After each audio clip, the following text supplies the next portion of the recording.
Hello guys and welcome back to the channel, and yep, you read that title correctly. Stop buying new cars.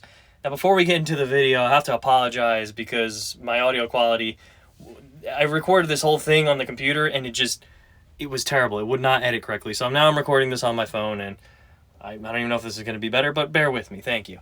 So let's get into it. New car, that is a very relative term, right? So we got a 2-week-old car. Yeah, that's a pretty new car. That's 2 weeks off the lot. And a 3-year-old car, I would still consider a new car. So I think really, if you talk about it, maybe a 5-year-old car is when it starts to get like, okay, well, this has been through the model years. This is 5 years on the road. It's been 5 years in someone's hands. I guess you can consider that a used vehicle, or at least a pre-owned, whatever you want to church it up to be. But yeah, we're going to explain why it's probably not the best move to buy a new car right off the lot. And I've had people come up to me and they're like, Rob, I really want to buy a new car. And I go, okay, what I used to tell them was, buy a Toyota. Buy a Toyota, buy a Toyota. It was the tried and true answer. And, for the longest time, you'd be like, yeah, we can't go wrong with a Toyota, right? Well, I mean, nowadays, it's probably not the best answer. Although maybe it's the go-to still for some people. I mean, I've seen the new Tundras, and a lot of people have seen the new Tundras, and yeah, they're not the most reliable, at least of now. They're having engine problems. Well, we'll get into all that later. And then there's the price. There's reliability. Maybe it is actually better to buy a used vehicle or a pre-owned vehicle. We're all going to dive into that. We're going to do a little online car shopping. We're just going to go through the ringer and see what the best choice is for you. Okay, so I'm online right now, and I'm on carandriver.com. And I'm looking at the best sold vehicles of 2024 so far. And right now, they're going to tell you how many units are sold and how popular they are. But we're going to scroll down to the number one spot, and we're going to use that as our baseline for what kind of car we should build. And scrolling down a little bit more, and let me see what my assumption is. Yep, it's the F-150. So the F-150 has been for a while the most popular vehicle to buy in America. So what we're going to do is we're going to go on Ford.com and we're going to price and build one right now. All right, so now we're on Ford, and what we're going to do is we're going to build our F-150. We're going to scroll down the trucks, and yep, right here, F-150, starting at $36,000. Now, that's kind of pricey for a truck, but it's not the end of the world. It's actually, it's actually a pretty good price. So we'll put in a zip code here, 12345. I don't know whose zip code that is, so we're just going to go for a baseline here. Scrolling down, yeah, we're going to get a Super Crew, because why not? I mean, that's what everybody drives nowadays. We're going to get STX, so we're going to get some goodies. I'm not going to do a bare bones here, because really, it's not a work truck. So, I like the blue. That's a pretty nice blue here. The gray. And you know what? All right, no, I don't want to add any more money for a different color. Let's just go with the blue. The blue looks nice. It's not going to charge us anymore. So, let's go see powertrain. Okay, you have the EcoBoost here, and then we have the 5-liter. And I think I'm going to pick the 5-liter. Let's go with the 5-liter. I'm partial to a V8. And, oh yeah, well, that's going to do that. So, we'll pick that. We'll pick the axle ratios. And, yeah, I think I'm going to take the towing one. Yeah. Anyway, I'm going to put some goodies onto it. I'm going to do that. And I'm not going to completely load it. I'm just going to price it basically middle of the road, kind of how I'd want a new F-150 if I was looking to buy one. And then what we're going to do is we're going to see how adjusted it is for price, because we're not going to go by a lease. Lease is always cheaper. We're going to go by finance, which I'm talking about buying, not leasing, and we'll get into that later. There's all this summary. Well, there we go. See, that's the lease price. So now we'll go into the payment calculator, which is right here, and we're going to change that from finance to lease. There we go, $749, and we'll change that. We'll put a $6,000 down payment. Maybe that'll make it a little bit better, and it really doesn't.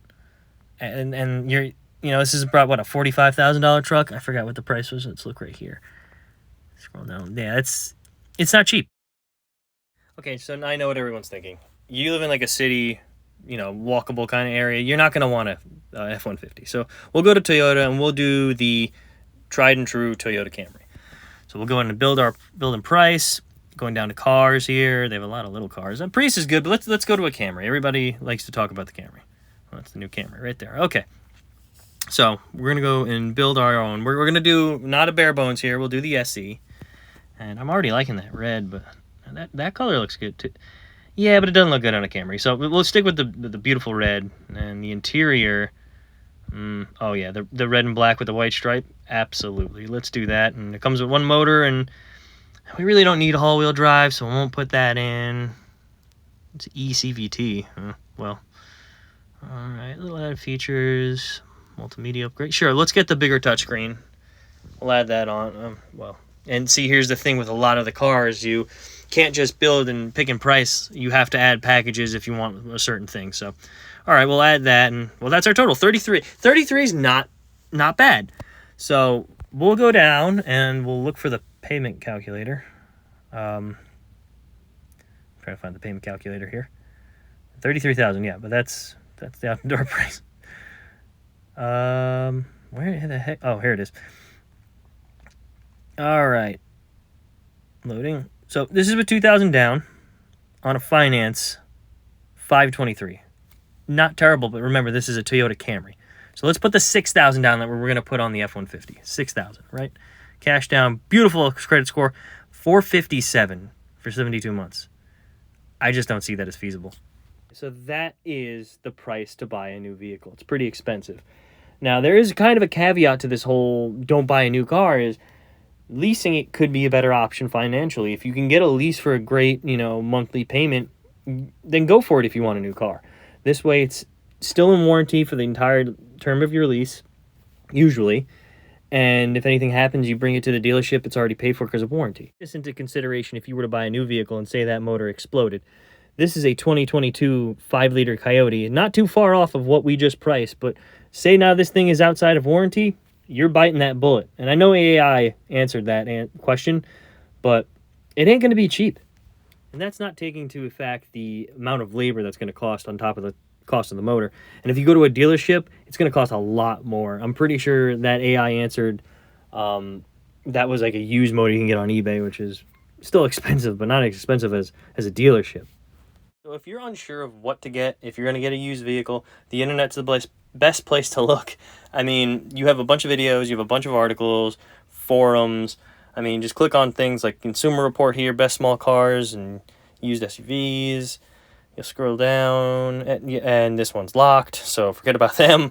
Go on to some place like Bob the Oil Guy. That is a good car forum.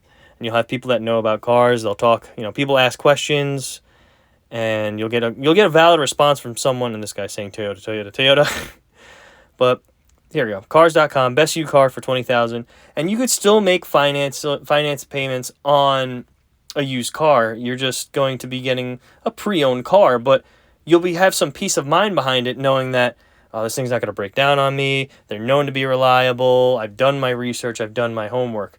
Now, one last thing to touch up on is if you're going to get a newer vehicle, lease, finance, whatever, stay away from the first generation brand new vehicle. The first thing that comes to mind, and it's just because it's on the top of my head, is the Honda Prologue. It's a brand new vehicle. Never been used, never been made before. Of course, it's never been used before. But it's also a fully electric vehicle, and that's different. Every new vehicle that's been conceived and hasn't been tweaked with and is a new platform is going to have problems the first year. First, maybe 2 years, if that. That's just a given. A lot of people know that. And to take that gamble, even on a lease, you could see your car maybe spending most of its lease in the shop getting worked on, and you're still paying for that. I mean, they could cut you a break, but if you're getting a new car, you want to be able to use it. You don't want to have it to be stuck in the shop getting worked on. So it can be a scary world buying a new car, but you have the tools that you need in terms of the internet, asking car people, looking at data reports, just looking into vehicles, reputability, and what cars do you mostly see on the road. And just talk to people. Ask how their ownership is. Ask, any problems. Would you buy this car again? And people will be honest. And some people, they want to get out of their cars if they don't like them. They're not going to sit there and tell you to buy it. So if you're going to buy a new car, just do your homework. And I think you'll be fine. So if you like more videos like this, give me a like, give me a comment, Tell me what I'm doing, good or bad. I want feedback. And of course, subscribe to the channel, and I'll keep you guys posted with more content.